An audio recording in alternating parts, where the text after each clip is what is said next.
What is going on? It is Alex coming back at you with another video. And today, of course, we're going to be doing day one of our next 3-round mock draft with trades. Of course, like the NFL draft, today is day one. Tomorrow is day two, which is rounds 2 and 3. So stick around by liking, commenting, and subscribing. Join the community. We're on the way to 10K. Just breached 9,600 last night. Let's go. Thank you for that. Below my face is my board. Below that are all the great ways to get involved with the community, as well as take advantage of our two sponsors, Olipop as well as UnderDog Fantasy. Links will also be in the description below, so feel free to take advantage of those. Let's get right into this. Let's have some fun. Again, today's just going to be round number 1. Tomorrow's going to be rounds 2 and 3. Let's get into this. It's going to be great. Feel free to leave your thoughts down below. Remember, if you have actually something that you're going to, offer some constructive criticism, I am more than happy to take it, because if you catch something that I do wrong, it makes better content for both you and me if I don't make the same mistake twice. Let's get right into this. This is a live mock draft. Let's roll. At pick number 1, the Chicago Bears have a couple options they can go with here. They can go Caleb Williams. They can go Marvin Harrison, or they can trade back. Now, trade back was the more likely option back in the time where Justin Fields was, continuing to show exponential growth. Unfortunately, the way the year ended off was very bittersweet. And, just a really poor performance versus the Packers. It just left a sour taste in everybody's mouth. Eberflus might be gone all of a sudden after looking like everything was going to go well. And you know what? I think Justin might be gone as well. So we are going to be negotiating a trade here. And there's a couple teams that I do think would be in the market for Justin Fields. That's going to be namely the Raiders as well as the Falcons. Now, for the Bears, obviously what you're targeting is a second round pick at minimum, naturally. Or you're going to be wanting to at least get Sam Darnold-esque compensation, because with all the upside, Justin has been a multi-year starter, still almost was good enough to pass on Caleb Williams. He's going to garner a second round minimum. So teams that could be in the running, I actually think the Broncos are a dark horse team for this, because I do think that, they're in an awkward spot that, you're going to be wanting to move up for a quarterback if Russ is not your guy. It's just a weird spot for the Broncos to be in. However, I do think they actually could trade back because they don't have that second round pick. So quite a few teams that I do believe could be in that market. Their dark horse team right here would be the Seahawks. They don't have a second round pick this year. I don't feel like they're going to be really in the market. I think the Pittsburgh Steelers, another team that could come out of nowhere and be like, hey, how's Justin doing? We could bring him here. We're used to a mobile quarterback. We kind of want to open up the offense by taking shot plays. Justin might be a massive asset to Pittsburgh. However, the quarterback, or the team I'm going to be trading Justin Fields to today, so we'll load him up right there, is going to be, where are they at? The Raiders. I've been passing on quarterback for the Raiders the past couple times. I do think it will take a second round pick at minimum. I think maybe we could send in a future third as well.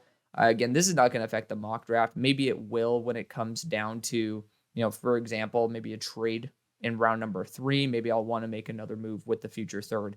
That's the only time where these picks will actually affect the mock draft. But for the time being, the Bears probably want to get that second round pick back. So Justin Fields will be sent away for a second rounder and a future third. Las Vegas is just out of striking range for a quarterback.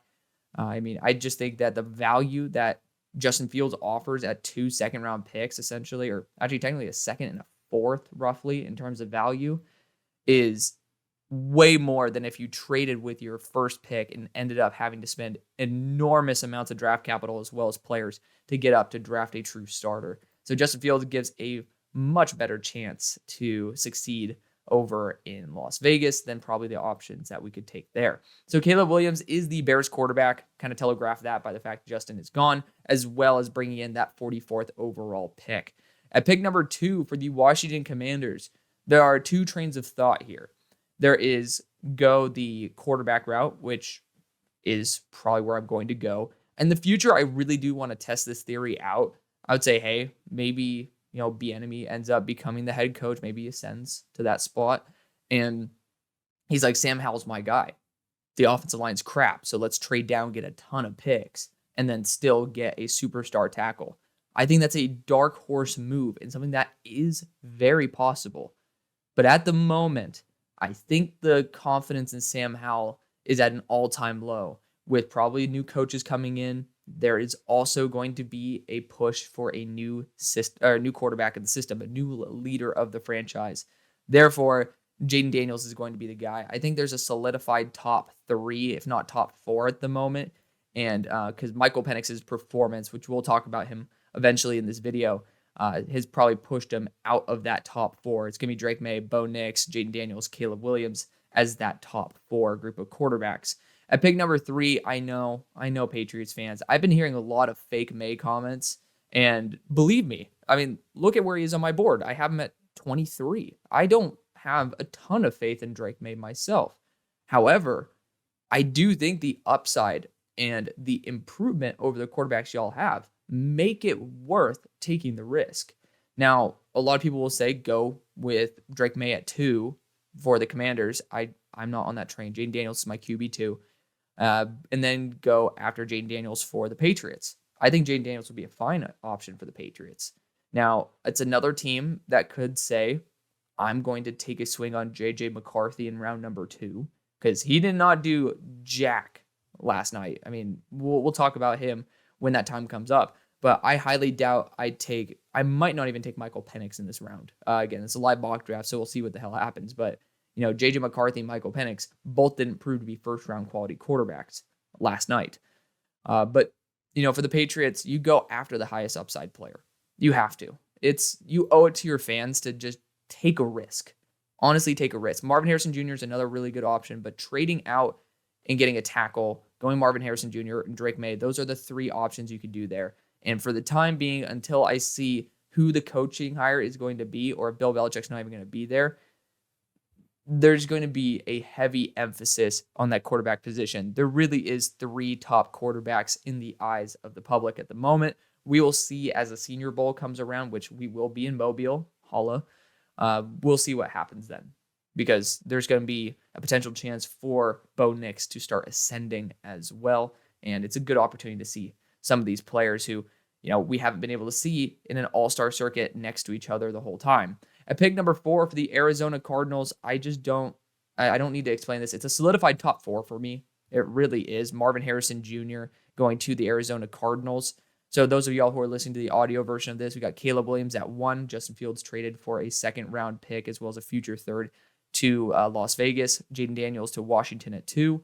Drake Maye to New England at 3. And then Marvin Harrison to the Cardinals at 4.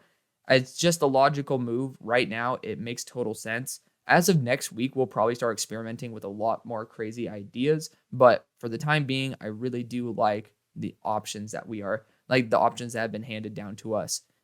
Crazy idea could be a trade with the Chargers and the Patriots, to where the Chargers jump and get Marvin Harrison Jr. and then the Patriots could move back up pick number 4 to get Drake Maye. There's some craziness that could happen there. But for the time being, this is going to be the solidified top 4. At pick number 5 for the Los Angeles Chargers, you got Malik Neighbors and Brock Bowers here. Can't really go wrong with either of those selections. For me, I want to look at the value in the next round, and I totally see it. You got Troy Franklin. Emeka Egbuka is rumored to potentially return. I'm not going to have him return just yet, but with Quinshon Judkins going to Ohio State, there is a little bit more momentum, especially in a stacked receiver class where Emeka could end up being a bona fide first rounder, if not a top 15 player. But next year's wide receiver class is pretty good at the top 2 with Luther Burden and I think it's Tetraoa McMillan. Cool. It's a beast set of dudes in next year's class. So the Chargers have a lot of issues.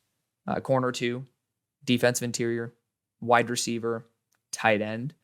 And it's tough to justify Brock Bowers being a top 5 selection since he is a tight end. And Malik Neighbors could end up being something truly special as a wide receiver. The best wide receivers get 1,600 plus yards. The best tight ends rarely get over 1,200, right? So you can talk about that return on investment. I get that. But at the same time, Brock Bowers is everything to the squad. And you can get deep threats like Malik Neighbors quite down the board. I mean, you can get that down the board. Not on the same talent level, but much closer in talent level to Malik Neighbors than the tight ends that you will get for Brock Bowers. Brock Bowers is good after the catch. He played half of his reps this year in the slot. This team has talked about going after a right tackle, right? Even though Pipkins is under contract through 2025, pretty much like locked in on the contract through 2025, Brock Bowers is the best blocking tight end I've studied. Granted, it's been probably like 4 years that I've been studying this, but regardless, he's the best blocking tight end I've seen. And that essentially could be your version of a right tackle until you get one. I love it. We're going to be going Brock Bowers. Of course, if Malik Neighbors falls to the Giants, that's exactly who we're taking. So the exact same top 6 as we got last time. So yesterday, I did a 2-round mock draft with no trades, asterisk. There's a Justin Fields trade in that as well, which was a little bit different than the Justin Fields trade we did today. So feel free to check that out as well. At pick number 7, so there have been no trades apart from the Justin Fields one in the top 6. The Tennessee Titans just let go of Mike Vrabel, which is mind-boggling to me. Mind-boggling. We'll see what coaching hire ends up being the future of the Tennessee Titans. I would honestly love to see Slowick go in there and actually go with pretty much 2 of the 2023 NFL draft quarterbacks and just bring like essentially CJ Stroud and Will Levis to the peaks of their career essentially.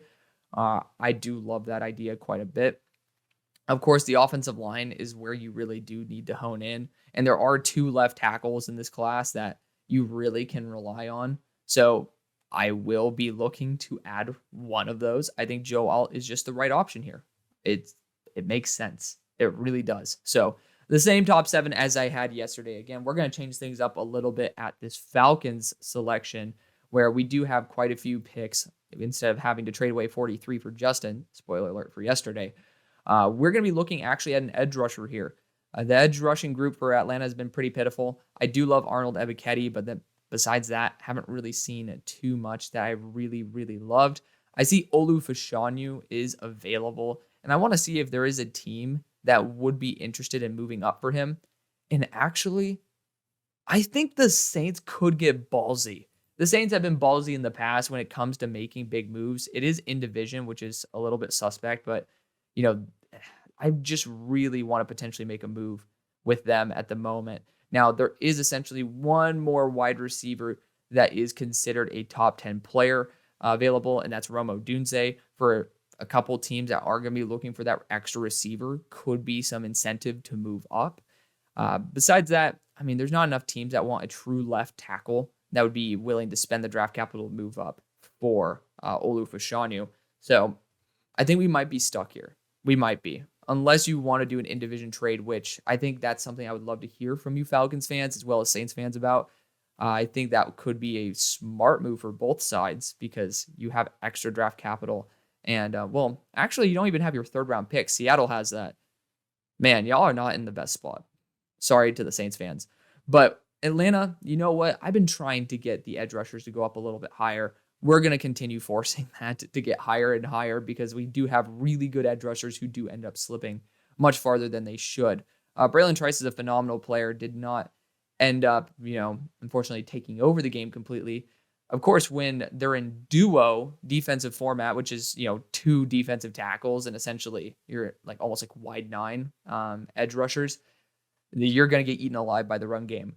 They did adjust and, there was a little bit better run defense here and there, but the big plays were just atrocious thanks to the defensive interior of Washington rather than, the edge rushers. So still love Braylon Trice with all my heart. I do think Jared Verse will be the first edge rusher taken at 260 pounds. He also has the power that the Falcons have been looking for. 270 is the frame that they've been trying to place around that Bud Dupree area, but I think that they can make a little bit of a switch to get Jared Verse. I normally go wide receiver for them. However, in this instance, I'm going to be changing things up just a little bit with Jared Verse. At pick number 9 for the Chicago Bears, I'm looking at Rome Odunze here because people love Rome Odunze. I'm not fully sold on him yet. I'm sold on him in terms of his overall ethic. His motor is just, or work ethic. His motor is through the roof, broken rib, punctured lung. Got to give respect where respect is due. I don't have him remotely close to this high on my board. However, I also give a little bit of realism when it comes to making these mock drafts. I could see myself negotiating a trade, however, with the New Orleans Saints since Olu Fashanu is still on the board.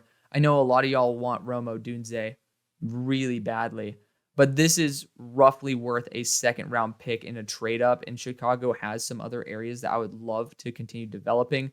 I haven't really done too many trade backs with Chicago, but this is just a prime opportunity for me to move back, still get someone like Emeka Ibuka who can end up being a wide receiver 2 on this team and just completely thrive. So this will be, I know that the Saints fans are going to lose their shit over this, but I still love y'all. I still do. Maybe for the Saints fans, they get back pick number 110. It's not going to affect this mock draft. So feel free to do that. If I'm the Chicago Bears, I have quite a few holes that I'm just trying to plug up with really good value, and pick 44, pick 45, and then pick 14. That's going to be how I can rock it. So the Saints have also been very ballsy in the past. Talked about it with the last pick when I was trying to find a way to make a move up for Olu with the Falcons. But Olu is going to be the pick for the New Orleans Saints. Their left tackle spot is atrocious. I was not a fan of Trevor Penning. Olu Fashanu has ascended up my board a lot because of how much he has been progressing. Just a really solid talent who should not fall out of the top 10. Leaving the New York Jets here at pick number 10. Tackle is the route that I love to go for them. However, Romo Dunze is here, and I haven't really gone a wide receiver for the Jets in a hot minute, and I could potentially draft a developmental tackle there at 72. We'll see what happens, but I want to get a wide receiver that is not Garrett Wilson, and I've been taking tackle forever for the Jets, so this is a great opportunity to allow those Jets fans who've been asking for a wide receiver in the first round to get the guy they're truly looking for. At pick number 11 for the Minnesota Vikings, there is a chance that y'all do trade back from this spot. Quarterback is the way to go, but it's just pretty much Bo Nix at this point. Michael Penix, with the age and injury concern, did not have the ability to have a poor game versus Michigan. He had a lot of momentum. If he lost, so this is actually my theory a little bit on CJ Stroud as well. If CJ Stroud won that Georgia game, if he beat Georgia and then somehow lost to TCU, it would hurt his draft stock significantly more than the way he ended off versus Georgia and just actually having a really damn good game in a loss. I think Michael Penix Jr. would have essentially solidified himself as a top 15 pick if he were to lose that Sugar Bowl game playing lights out as he did.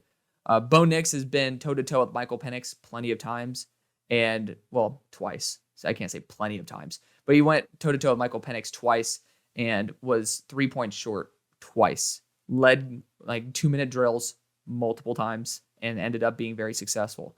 I think Bo Nix is going to ascend up the boards, and with a team that is going to be very hungry for a quarterback here at pick 12, I just don't see how you could take Michael Penix above Bo Nix. I just don't.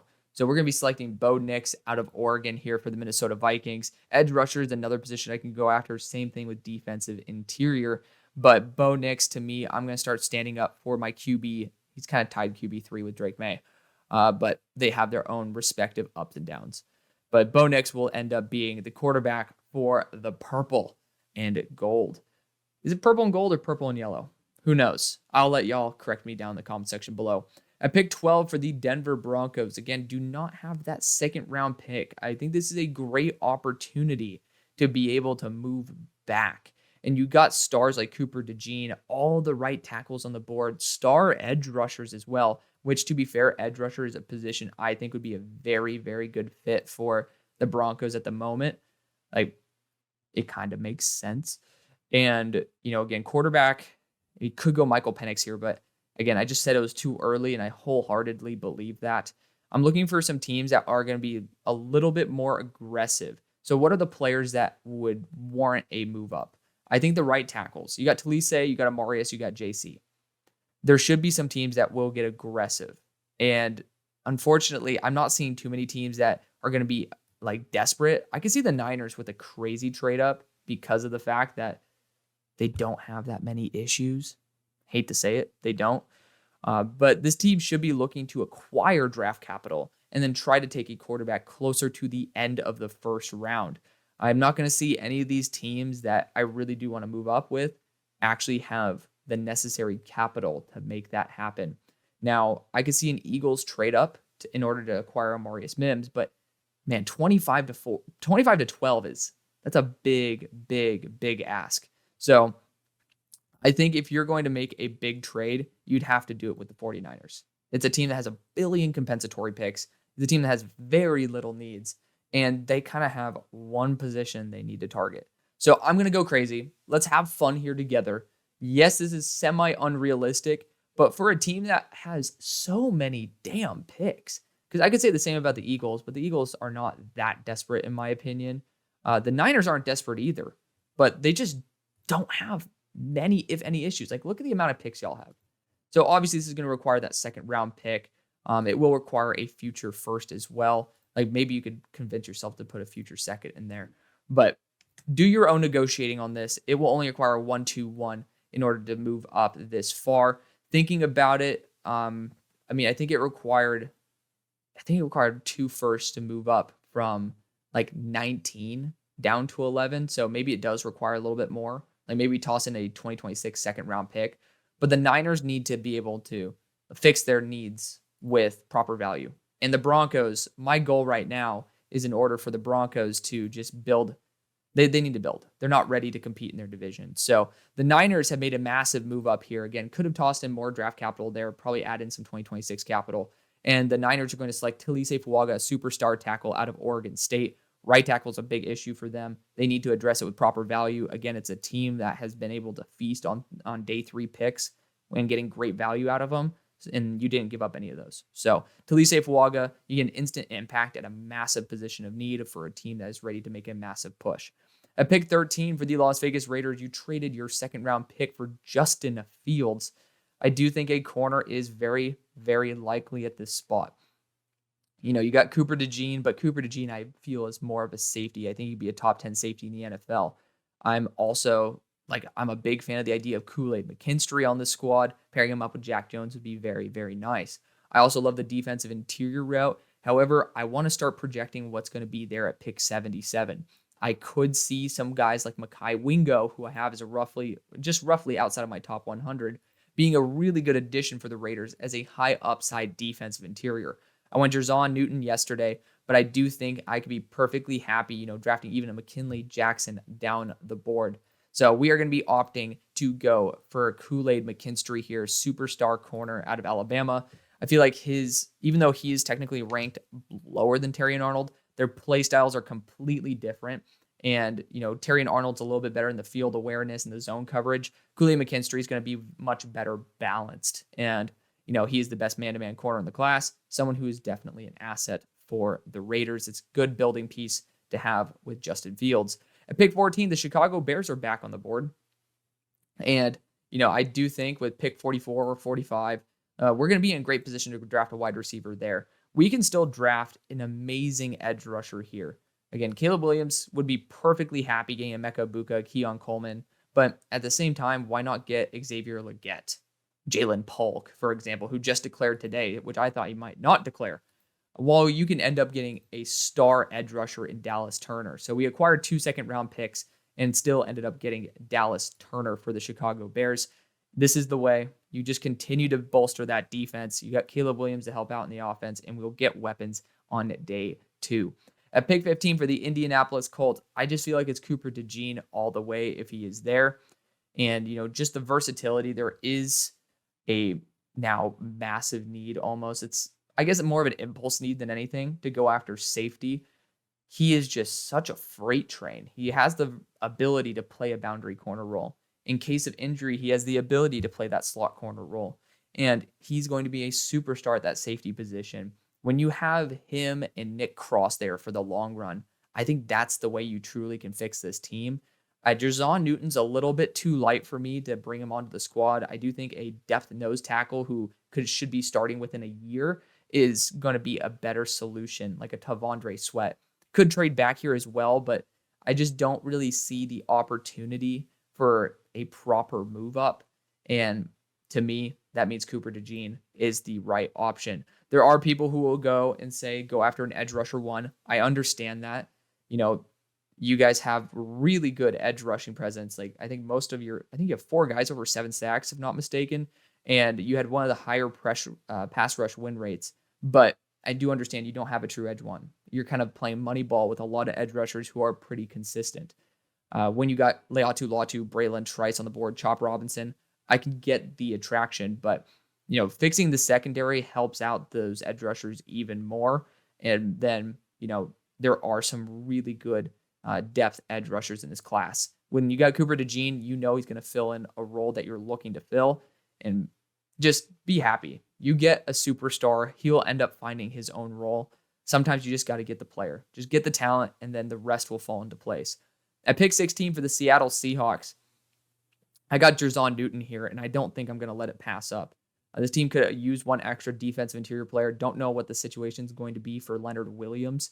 Of course, could end up going a quarterback at this route, but again, Michael Penix with the age and the injuries, 3 season-ending injuries, and then ending off like that. Unfortunately, recency bias is a legitimate thing. I loved what I saw from him in terms of how he played in the Sugar Bowl, but it did not equate in the Natty. So, Jayden Newton's an incredible player, something that I think the Cardinals would be very interested in moving up for if he were to fall any further. So, I always say this, you can sometimes go solely to arm yourself, but it's even better when you get to add to your roster and stick it to one of your own division rivals. So, I love y'all Cardinals fans. Y'all know that. But Jayden Newton is going to be facing y'all twice a year rather than being on your roster to face them twice a year.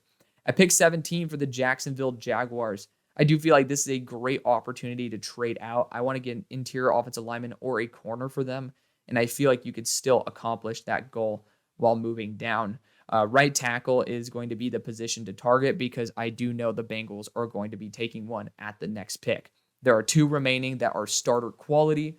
That is going to be J.C. Latham and Amarius Mims. The rest of the tackles have questions. I mean, even Kingsley Suamataia has questions. And I think a team that could get really ballsy here, I haven't done this before, ever, but Dougie P has a connection to the Philadelphia Eagles. And I know my buddy who's an Eagles fan is going to lose his shit in a very good way about this trade. But I do think it requires a second-round pick. There's going to be a lot of bidders for this, a lot of bidders. Maybe you can toss in like pick 114 to, massage the deal through.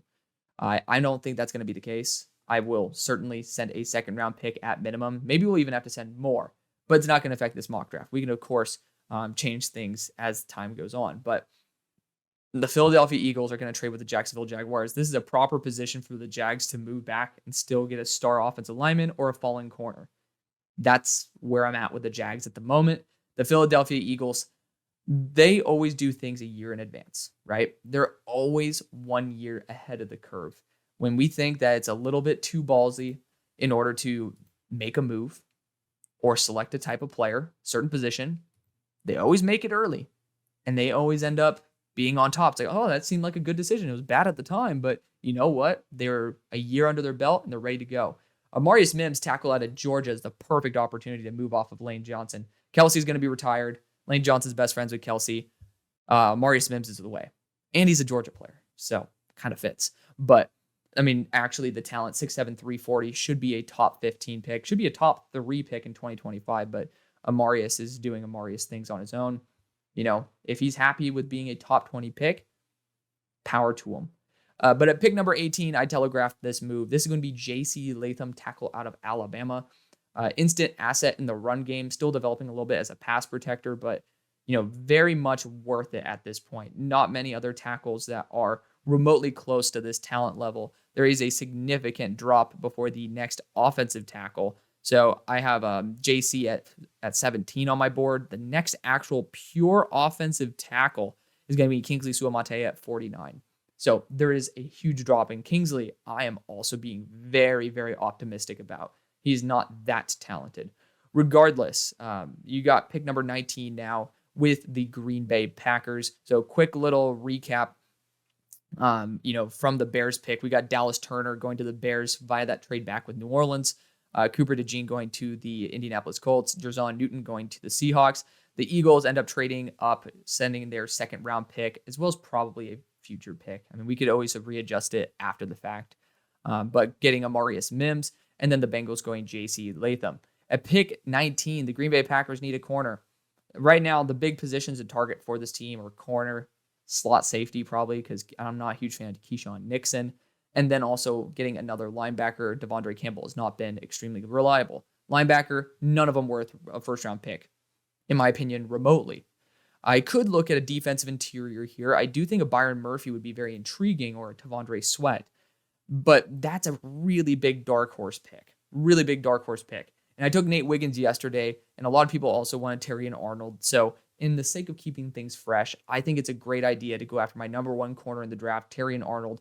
Excellent zone coverage ability. He is a little bit heavier than Nate Wiggins at 2 inches shorter. You can go either way and be perfectly happy. Again, both of them have very similar strengths. I think Terrion Arnold's a better in terms of the run game than Nate Wiggins is. But, that's because I also think he's my number one corner. There you go. You're essentially getting a miniature JPJ, literally in terms of the size. He is 3 inches shorter than JPJ, but he's, in my opinion, a better athlete as well. We'll see when it comes to the combine. This team does need to get some extra help in terms of that secondary, so it's a great way to continue building up this franchise. So at pick 19, we have Green Bay going Terrion Arnold. At pick number 20 for the Tampa Bay Buccaneers, I have just been targeting edge rusher for them every single time. I don't really see that changing with the tackles now being gone. I loved the idea of going a right tackle for this team. Loved it. It was a super dark horse pick, but something I really did appreciate. It's just, when you find those niche needs, it makes sense. So for me, I'm actually going to look at Laiatu Latu here. It makes total sense. Super freak athlete. Did it yesterday in my mock draft as well. But freak athlete going to a team that values that athleticism. And, naturally, you are going to want to move on from your veteran edge rushers. I said naturally again. So fun fact, you can always do a drinking game. I have a tick where maybe once a week or once for every 2 weeks, I have a word I say over and over again. If you really want to get effed up, just take a shot every time I say that word. This week / last week, it was the word naturally. We're getting over it. We're getting over it, though. But you will want to be moving on regardless from your veteran edge rushers and your veteran players in general. This is proper value. It does kind of fall off a cliff a little bit in terms of the edge rushers that will be left. So Latu fits the bill. Also a former Washington Husky to, work alongside a former Washington Husky there in Joe Tryon Shoyinka. At pick number 21, the Arizona Cardinals are on the board. And, for me, I get excited about Nate Wiggins here. I think that's the best move we can do. It's my next best player. So I want to look back at my board specifically here. We have everybody taken apart from Braylon Trice. So we got Braylon Trice, and then we got Christian Haynes and Byron Murphy. Byron Murphy, I do have above Jerzon Newton for the size. He does feel a little bit Jalen Carter-esque, but I think Newton's a little bit better in terms of run support. So, again, Jerzon Newton will be going before Byron Murphy. Byron Murphy could be a dark horse to be taken above him, but I highly doubt it. Regardless, I think that the Cardinals are stuck between Nate Wiggins as well as Byron Murphy II. I love Byron Murphy, but I also know you can just get Chris Jenkins, Tavondre Sweat. Like you could probably try to get at least one of those guys there at pick 35. I don't think that you're going to be short of defensive interiors at pick 35. I don't know many teams that I could see doing that. So I'm going to go Nate Wiggins here. I would not be short of corners either, but Nate Wiggins is considered a top-tier prospect in this draft. I highly doubt he falls past 21 or 22. So Nate Wiggins is the selection there for the Cardinals. At pick number 22 for the Los Angeles Rams, Michael Penix is sitting here. A sneaky pick for the Rams. I do want to actually mention Jordan Morgan here. So corner is going to be a position I want for the Rams, but also left tackle. And there is a significant drop-off at the left tackle spot, and by their next pick, there's going to be nobody. This team does need a left tackle for the future. Jordan Morgan could certainly be that. I do think edge rusher as well is a great choice to go, but I want to disarm. I want to make things more difficult for myself. Why? I don't know, but welcome to the club, man. We gotta keep things interesting here. Jordan Morgan's going to be the Los Angeles Rams pick. Super mobile. I do think the Rams do appreciate size a little bit more on their offensive linemen, but, thinking back to Steve Avila, who's interior to be fair, but still a sizable player. Jordan Morgan, not necessarily the largest. He plays very small in terms of his athleticism. I totally forgot he was 320. I thought he was 300 flat. Yeah, no, it fits. There we go. I just countered my own self. There you go. That's why we do it live. Pick 23 for the Pittsburgh Steelers. You got Michael Penix here. It could be a sneaky move for the Steelers. It wouldn't be a bad choice. Let me put it that way. Would not be a bad choice. But looking at it, I could go Kingsley Suamataia here to be our future right tackle. I'd prefer to have him sit and develop. This might be a spot where I trade back with the Steelers. You got some good corners on the board, but it feels a little bit early to not take one of those top 3 corners. And you got Braylon Trice here and Chop Robinson. Like, one of these guys should be going sometime soon. And I don't really understand the desire to take Chris Braswell, JT, Jonah Ellis, like ahead of these guys. Don't really understand that at all. But we got really good wide receivers here. Brian Thomas, Troy Franklin, Emeka Ibuka, Keon Coleman, all these guys, phenomenal. With all those wide receivers, being available, I wish the Bills were in a position to move up. Y'all were 100% correct on correcting me about the GM being very stingy with his picks. It sucks, but it is what it is. I can see the Ravens, however, being a sneaky team to move up here because they don't really need it that much. They don't. And this is a prime opportunity to be able to snag a superstar player. Looking at teams that could look for defensive interior, because I do see Byron Murphy still there, Tavondre Sweat is still there, and the Chiefs will be going after defensive interior if they don't go after wide receiver, which I think I'm going to opt for defensive interior this time. I could see the Texans get a little aggressive because defensive interior is kind of huge for them. And I think that's actually a really smart idea. I think the Texans can jump the Chiefs here because it's the right thing to do. The Texans don't have that many issues. It will cost a 3rd round pick in order to move up this range. Maybe you could say it costs a little bit more, like, toss in a future 5th round pick, but I highly doubt that it will be. I'm honestly going to take it out. We're just going to do a 1-3 for the Steelers. I don't think that the Texans have that many issues, and the right thing to do is secure your guy. I'm going to go Tavondre Sweat. There's not many guys at 360 pounds who can move and play like Tavondre Sweat. He can take over a game. I don't have him ranked as highly as Byron Murphy, but Tavondre Sweat has a unique composition that you can't find pretty much with anybody in terms of the skill as well as the size. At pick number 24 for the Miami Dolphins, I'm going to be looking at offensive line here. And I love the idea of Jackson Powers-Johnson, but I cannot ignore Graham Barton, tackle/center/guard out of Duke. So that's just a proper option. You get that versatility. You get a nice guy who's going to plug and play. He's the offensive line version of Cooper DeJean. Just think of it that way. At pick 25 for the Jacksonville Jaguars, we missed out on Graham Barton. So for me, that hurts because I really wanted to go Graham. But at the same time, we all know the risk. I do think that you could go for a corner here, but there's still some really good interior offensive linemen, one of them being a tackle as well, and Troy Fautanu. Very athletic. I've seen this pick before. We acquired an extra 2nd round pick, and we still get a star player at this. Deep down, I really want to go wide receiver here because I do think Keon Coleman would be a really good addition, but Balky loves his offensive line.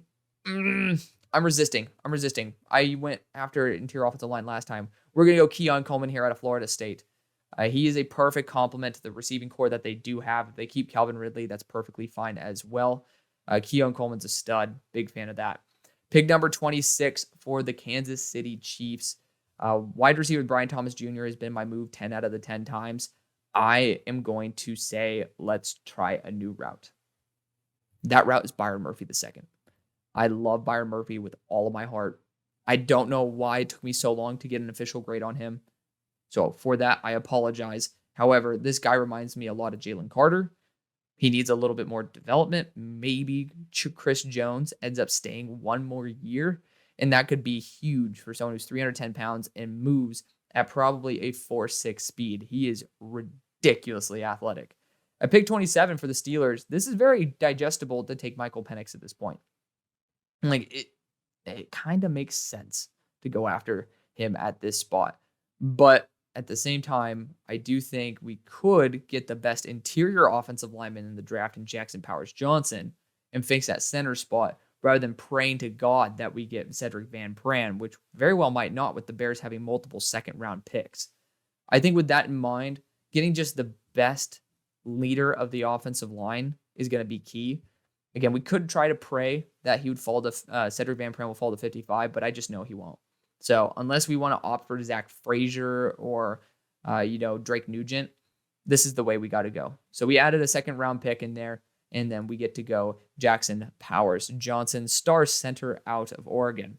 At pick 28 for the Detroit Lions, again, I always go for edge rusher right away. This team needs that help to be able to solidify at least one of those complementary edge rushing roles to Aiden Hutchinson. Chop Robinson has the higher ceiling in terms of the developmental curve, but Braylon Trice has the size that could, help out in the run game. You can't go wrong here. It just is, it depends on how much development or how much risk you want, and I'm willing to take the risk. We're going Chop Robinson here out of Penn State, who I have even lower than my beloved Braylon Trice. However, I think his complement and his fit is a lot better. So I love Chop Robinson, but I love Chop Robinson and I love Braylon Trice. It just depends on the fit. At pick 29, this is a team with the Buffalo Bills that I really believe could be going for Braylon Trice here. However, it does feel like the right move for them is to go after Brian Thomas Jr. or Troy Franklin.